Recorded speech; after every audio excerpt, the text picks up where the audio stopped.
Bonjour tout le monde, bienvenue à une autre vidéo de peinture acrylique.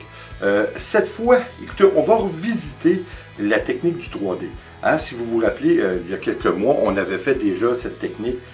Par contre, on avait utilisé sur des objets principaux plutôt que sur des canevas.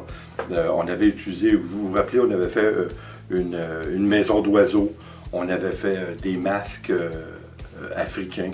On avait fait une bouteille, on avait fait des pots de fleurs. Alors, on avait fait un petit peu toutes sortes de choses. On avait même fait jusqu'à fait une roche. Je pense que c'est assez intéressant comme approche. Par contre, cette fois, ce qu'on n'avait jamais fait, c'est, comme je vous dis, un 3D, mais sur une toile. Alors, je crois que ça va être assez intéressant de voir ce que ça va nous donner comme résultat, surtout qu'on va le faire en coulage acrylique.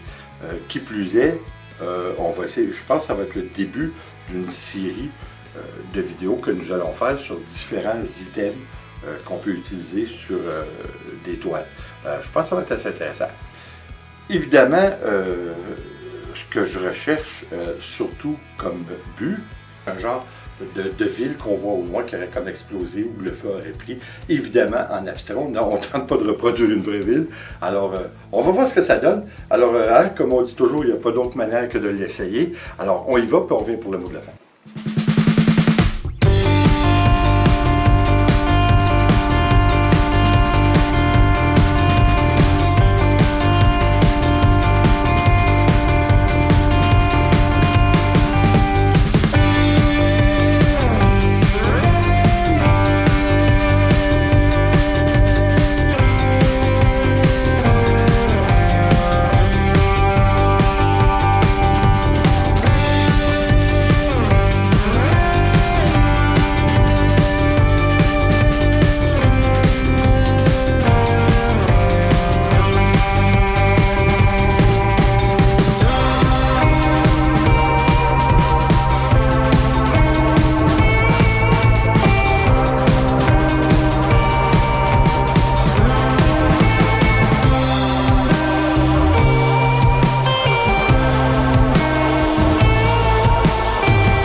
Bon, écoutez, j'espère que vous allez être d'accord avec moi que c'est une technique qui est à la fois étrange et formidable. Hein? Comme vous avez vu, j'ai essayé d'utiliser en grande partie des couleurs de terre et des couleurs de feu. Ce qui nous donne un résultat qui est très intéressant, ce qui nous donne un abstrait. Je voulais rester dans le thème d'une ville en feu ou quelque chose comme ça, mais de façon abstraite. Je crois que c'est réussi. Comme vous avez vu, j'ai fait quelques retouches, mais à un moment donné, il faut arrêter, hein, parce que surtout quand c'est un abstrait, c'est quoi vraiment qu'on recherche? Hein? On recherche une façon de voir notre abstrait, mais à un moment donné, il faut arrêter, puis il faut laisser la peinture travailler par elle-même. Puis vous savez que ça n'empêche pas d'y retourner une fois qu'elle est sèche, pour refaire d'autres touches. Ça ne nous empêche pas de le faire. Je suis obligé de vous dire qu'en fait, pour l'instant, parce que vous, encore une fois, vous la voyez sec, mais moi, je viens de le faire, puis elle change de façon très agréable. Il y a un peu de tout, il y a un peu de cellules, et puis c'est vraiment un amalgame de différentes formes qui est très intéressant, surtout des lignes très définies. Je trouve ça vraiment intéressant. Écoutez, encore une fois, c'est subjectif. Je trouve que c'est une belle façon. Hein? C'est comme on dit, un abstrait, surtout dans le coulage acrylique, c'est quelque chose qui est intéressant parce qu'une fois que c'est au mur, vous pouvez la regarder pendant des heures et des heures, jour après jour, et puis toujours trouver quelque chose de nouveau à l'intérieur. Mais là, par-dessus ça, on ajoute une forme en 3 dimensions, ce qui est encore plus intéressant parce que là, vous pouvez faire le tour puis voir des angles différents qui vous donnent des aperçus différents. C'est ça qui est vraiment intéressant. En fait, j'espère qu'elle ne travaillera pas trop. Je vous avouerai que je l'ai mis un petit peu plus liquide parce que mon studio est un petit peu froid. Regardez, dehors, c'est épouvantable. Là. On est à la fin de novembre, là, puis je crois qu'il fait moins 9, puis avec le vent, on est à moins 23. Ça n'a pas de bon sens. Fait on a beau chauffer notre pièce, mais ça reste que c'est frais, puis on le sent. Puis malheureusement, ce que ça peut provoquer dans notre peinture, dans notre acrylique, c'est un craquelage. Moi, comme je vous ai déjà dit, ça m'importe peu, puis même je trouve ça très intéressant parce que cette forme de craquelage est dure à reproduire. Si vous voulez le faire par exprès, c'est très dur à reproduire. Puis surtout le fait aussi que mon eau, avec laquelle j'ai mélangé mon acrylique, n'était pas froide à peu près, là. Elle était épouvantablement froide. Alors, je ne sais pas ce que ça va donner. Ça va peut-être, comme je vous dis, donner du craquelage, mais je suis obligé de vous dire, encore une fois, que sur ce travail-là, je crois que ça serait le bienvenu. On verra, mais vous le voyez évidemment. Alors écoutez, comme toujours, merci d'être là. J'espère que vous allez l'essayer, hein, parce que comme vous avez vu, c'est pas un gros casse-tête. Vous prenez votre pistolet à colle, puis vous collez vos objets, vous les faites différemment. Il n'y a pas une symétrie acceptable ou inacceptable. Hein, on fait un peu ce qu'on veut. C'est ça qui est plaisant. J'aimerais ça éventuellement, parce que c'est une technique qui m'interpelle, puis j'aimerais ça explorer encore un petit peu plus. Je crois que ça serait intéressant peut-être de le faire sur une plus grosse toile, avec un masque. Mais de faire au préalable un flip-cup, un verre renversé ou quelque chose comme ça, puis après, on viendrait coller notre masque, puis on referait un petit pouring par-dessus. Je crois que ça pourrait être assez intéressant. Soit le laisser couler par en bas, par la suite, vous savez, c'est comme le visage qui coulerait ou que ses formes, c'est hors. Hein? Les idées, on peut en avoir tant qu'on veut. Alors écoutez, là-dessus, je vous remercie d'être là. Comme toujours, j'espère que vous allez revenir. Et s'il vous plaît, abonnez-vous, laissez un commentaire et partagez. C'est toujours apprécié. On se revoit à la prochaine vidéo. Attention à vous. Ciao.